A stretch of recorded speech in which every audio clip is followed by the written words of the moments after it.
Skott Marsi. Thank you for sitting down with me this week. Hamptons Tech Week, James Lane Post, Ethereal, Crypto Whales, shout out everybody. And Skott just running through wildly talented contemporary street artist, muralist, just absolute insane all across the board. You have your own fashion brand. We're in the NFTs, creating art on that back end, the whole crypto world, even when it was still in diapers and such. And well, first, congrats on being as thank you for awesome having me. Appreciate it. Game-changing as you are, and thank you for coming to hang out with me. Thanks for coming to hang. Of course, of course. And so I kind of want to start off with just kind of the, because I can explain it, but I can't do it as well as you. And I'm sure we'll paint all these pictures around me, maybe here. But really, your artwork is very visually gripping. You know, there's a lot of symbols and colors lying over these iconic individuals, and it's so unique, and it's so refreshing, and so fun to kind of also live in a little bit of past and the new and everything there. How would you describe your work? Yeah, I would agree with you. It's definitely, I try to use new age pop culture, mix in with the history, and try to do something different, unique, put my own twist to it, my own flair, because it's not like this is a new industry, and especially art, it's hard to find your way, to find your style, especially creating something new. Yeah, absolutely. So yeah, just putting your emotion into it, not being afraid to speak your mind. That's why we're artists, right? We take on that responsibility of being risky and doing things on our own, and I feel like that's why people collect you as an artist. You're giving the world your piece of your mind, telling them what you feel, and following up with that. And a lot of people can't, really grasp how to make it as an artist. And really, once you just let it go and just be free and speak your mind, I feel like you find a little more success. So I try to portray that in my artwork. Well, absolutely, and definitely the passion does indeed shine through. Yeah. So how'd you get into art? What was that intro for you, and how did you kind of find your way here? I've been an artist my whole life, I guess, and I didn't even really know it. Growing up in New York, the whole skate culture and the graffiti in the city has just always been a part of my life. And really, it took one day. I grew up playing sports. I went to college for lacrosse, and I think during that first year, it sounds corny, but education is everything. And after that first year, it was a lot of business and psychology. My professor pulled me inside and was like, "You're always making stuff online. You're always drawing. I had a clothing line in college. Like, why don't you pursue being an artist?" And I didn't even really understand the business side of it until college. I got to study abroad in Spain. Wow. I got to be in the Picasso Museum for a whole semester, like just in between classes, I can go and see, $1 million napkin that he signed, and just be inspired of the whole business side that, as kids, we're taught you have to go to school, get an education, have a skilled, job, a doctor, a nurse, a lawyer, which isn't a bad occupation to have, but why steer away from being an artist, especially for the younger kids? Like, you're tearing down their dreams and their hopes at early age. And shout out that professor, my God. Yeah, right? That is So freaking awesome. He kind of turned me on to it, and then, like I said, I had my clothing company in college. That led into graphic design. So after that first year, I kind of switched to the graphic art. So my degree was in graphic design and digital communications, which is NFTs and social media. Yeah, that's absolutely. basically all that it changed to. So I was blessed. I went to a good school. It was a private school, small. It was in Charlotte, North Carolina. So I feel like there was good focus. And yeah, here we are today. Well, that's very cool. And so you grew up in New York, right? North Carolina, and you're now in Miami, correct? I'm now in Miami. Has your style, you mentioned you started that clothing line back in college, you got into graphic design and all that nature. Has your style switched up? Has it been impacted in the certain areas you're at? Yeah, I would say even in the moment too. Like personally, when I'm in Miami, I feel like my art's more colorful, more pop, more flair to it. Yeah. If I'm in New York, I feel it's just weird.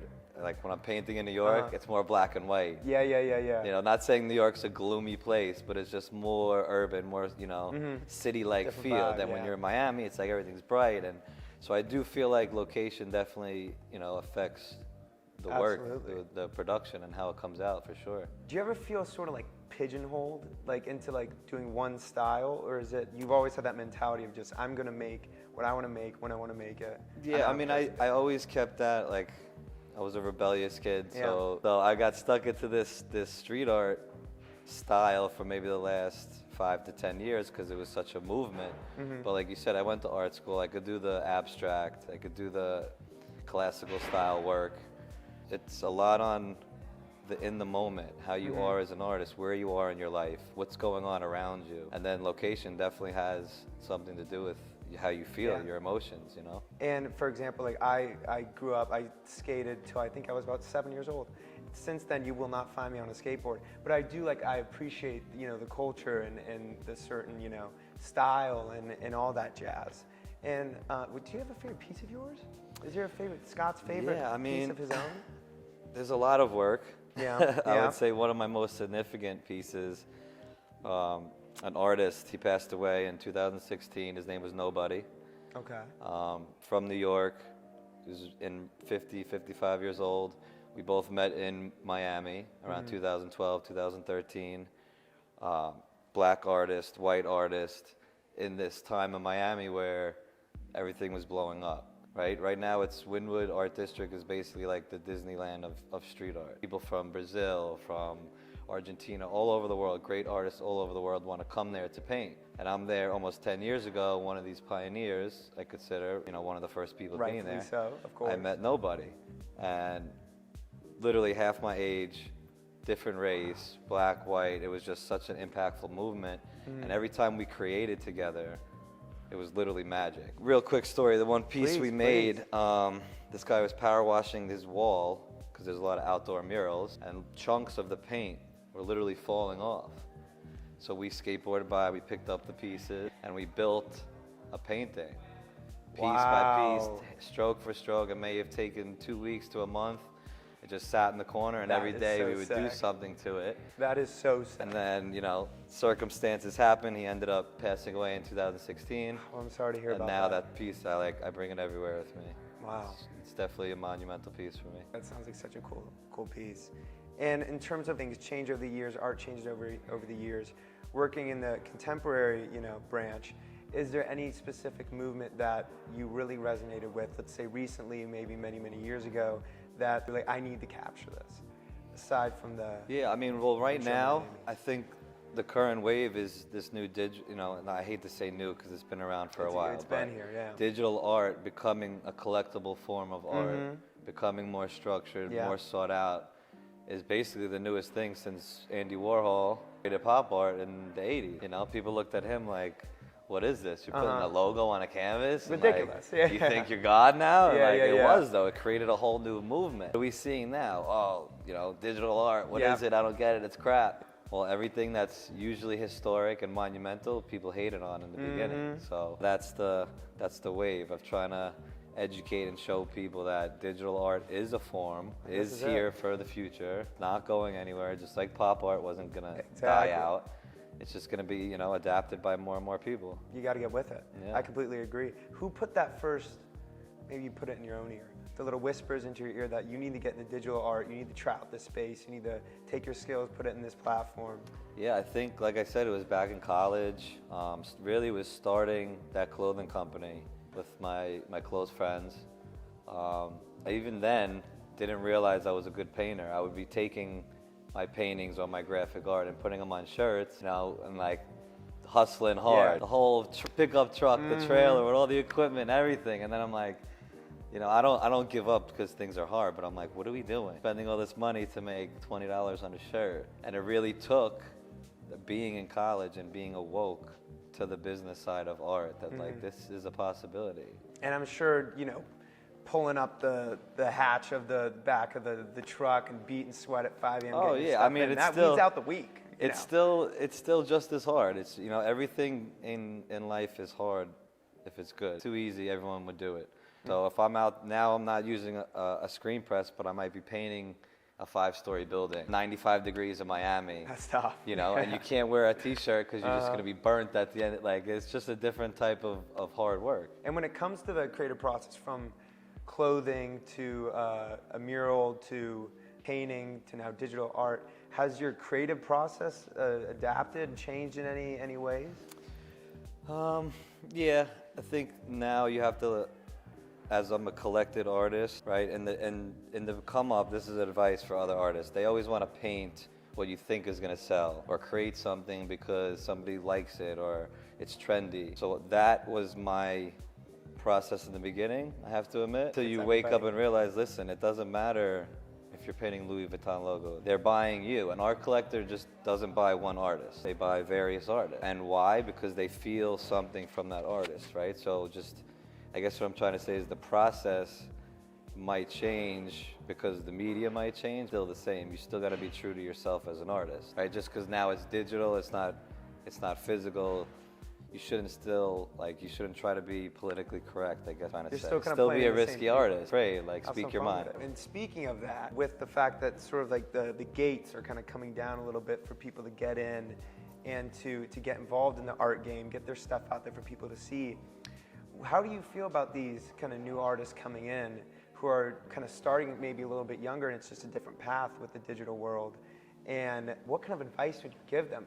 You mentioned the business thing, and I think in any type of creative work, know the business first, you're not going to get screwed over on the back end. Is there any other advice you would offer to say these kids who are coming in? Yeah, I mean, definitely just get involved. It could seem scary, it could seem like you're in uncharted waters, and we all are, to be honest. The space has been around for a while, but it's still so new. You know, it was really only structured about a year ago, so we're getting in at 30, there's people getting in at 50, there's people getting in even and older than that. So if you're a young artist and you're not getting into it, you're only doing, harm to yourself. I hear stories about kids who are like 14 who make this art that just goes crazy. The people are eating it, they're loving it. We're the dinosaurs. 30-year-olds are the dinosaurs now. It's switching it up. I went to one like Web3 party, and I was outside just like chatting with people. Young kid there, I think he was like 18, and turns out he teaches a class at USC because his professor saw how incredible he was doing in like the crypto world, things like that. So he decided to kind of build a class for him to teach. 18-year-old teaching kids who are like 22, and I think those 22-year-olds are kind of like, yo, I don't like this guy. I mean, and it's just smart. You see CEOs like Gary Vaynerchuk, like they're hiring these kids, these 18-year-old kids, 16-year-old kids. And so for in the future, in the years to come, as things develop, things get bigger and start to take over, so to speak, where do you see art kind of going? It gets bigger, it gets larger, things, maybe you get a gallery, maybe things of that nature. Where do you see it headed? I think the old traditional ways of having a gallery are still going to be here, still in existence, but the capability to jump into space and take control of your future is amazing with the NFT process. And the more people realize it's not about art, it's really about the technology, taking control in your own hands, right? Like, I don't have to depend on a gallery anymore. I can use these OpenSea markets, secondary markets, where it's not like I'm just uploading a picture to my own website and hopefully, people go on there. Hopefully somebody sees it. And it was kind of there early. Look at platforms like eBay, Amazon. They haven't even explored the marketplace. Wait till that happens. Amongst all these big changes, what's next for Skott? There's a lot going on. So we have Tech Week this week. I have my NFT project. Let's talk more about that really quickly. Yeah. Tell me more. So basically, it's ocean conservation NFT project from West Hampton, East Quogue, Long Island area. So the water and the ocean has always been a big thing for me and my family. And again, like Sam said, we linked up over this one goal of helping each other, and then it just evolved. Then we started focusing more on education, throwing out these NFT projects, but nobody really knows what's going on. We want to be that catalyst for other communities of, look, this is how you do it, how to do it right, and how to survive for the next 15, 20 years. Education part just huge. It's everything. Being financially smart and just digging into it. Crypto whales, right? Yep. Crypto whales. I love that. I'm big into SeaWorld. Nice, man. Not SeaWorld. SeaWorld.